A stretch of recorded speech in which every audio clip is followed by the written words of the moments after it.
శ్రీ గురుభ్యో నమ. భగవద్గీత 16వ అధ్యాయం దైవాసుర సంపద్విభాగ యోగం నుండి ఈవేళ మనం 4వ శ్లోకాన్ని పరిశీలన చేసుకుందాం. అసుర స్వభావం కలిగినటువంటి వారి యొక్క విధానం, వారి యొక్క ప్రవర్తన ఎట్లా ఉంటుంది అనే విషయాన్ని మనం ఈ శ్లోకం ద్వారా తెలుసుకుందాం. దంభో దర్భోభిమానచ్చ క్రోధః పారుష్యమేవ చ అజ్ఞానం చాభిజాతస్య పార్థ సంపదమాసురిం.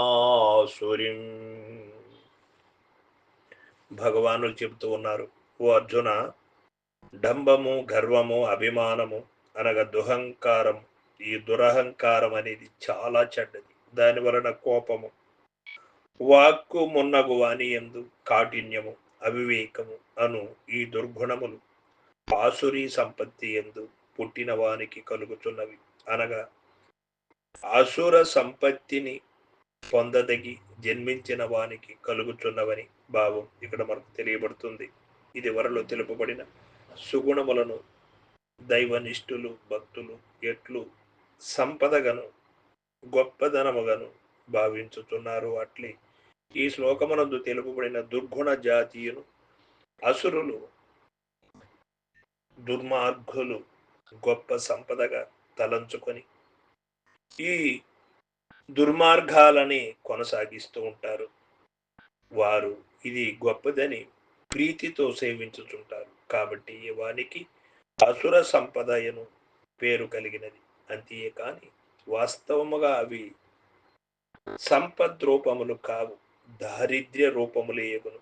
పూర్వము 26 సుగుణములను పేర్కొని ఇప్పుడు 6 దుర్గుణములను మాత్రము వివరించుతున్నారు పరమాత్మ. ఈ దుర్గుణములచే వివరించి భగవానుడు విస్తారముగా చెప్పబోవుడు. సాధకుడు మాయతో ప్రకృతితో అవిద్యతో నునర్చు సంగ్రామమందు స్వపక్ష వీరులను ప్రతిపక్ష వీరులను ఇరువురిని గూర్చి బాగుగా తెలుసుకొని ఉండబడిను. అప్పుడే స్వపక్ష సైనికులను బలపరుచుకొనుటకును పరపక్ష సైనికులను దునుమోడుటకును వీలుండును. కనుకని భగవానుడిచిట దైవ సంబంధమైన పవిత్ర గుణములను పేర్కొని అంతటితో ఊరుకొనక అసుర సంబంధమైన అపవిత్ర గుణములను కూడా పేర్కొనుతున్నారు.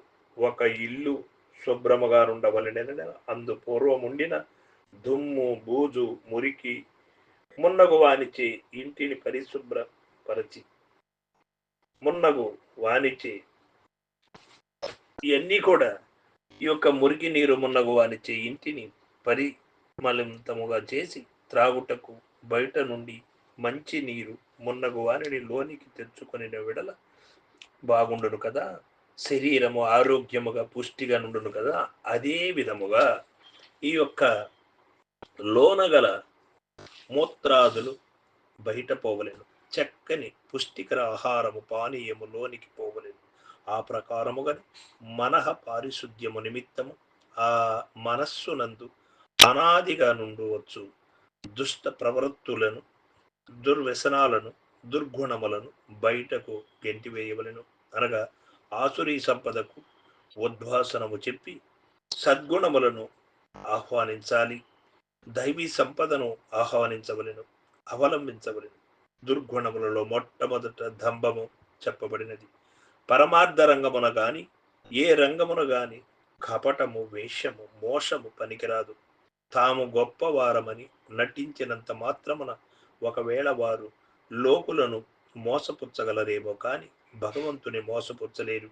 వారి హృదయ గుహయందు దాగి వారి సంకల్పములన్నిటినీ సర్వేశ్వరుడు కనిపెట్టుచునే ఉన్నాడు. కాబట్టి డంబమును, దుర్గుణమును మొదలంటనీయక నరికివేయవలెను, గర్వమును పారద్రోలవలెను. తనకేదైనా గొప్ప విద్య గాని అధికారము గాని లభించినచు గర్వపడక అది అంతయు సర్వేశ్వరుని అనుగ్రహము వలననే కలిగినదని భావించి వినయాన్వితుడై ఉండవలెను. అట్లే క్రోధమును విడువవలెను.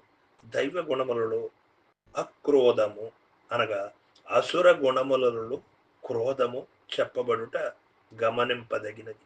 అక్రోధమును గ్రహింపమని చెప్పినను క్రోధమును త్యజింపుమని చెప్పినను రెండును ఒకటి. దైవ అసుర సంపత్తుల రెండిటి ఎందును క్రోధమును గూర్చిన ప్రస్తావన వచ్చుట వలన క్రోధ రాహిత్యము ఆధ్యాత్మిక క్షేత్రమున ఎంత ఆవశ్యకమో తేట తెలుగుతున్నది. మరియు సాధకుడు పౌరుషముగా మాట్లాడరాదు. వాక్కు మొన్నగు వాని ఎందు కాఠిన్యము పనికిరాదు.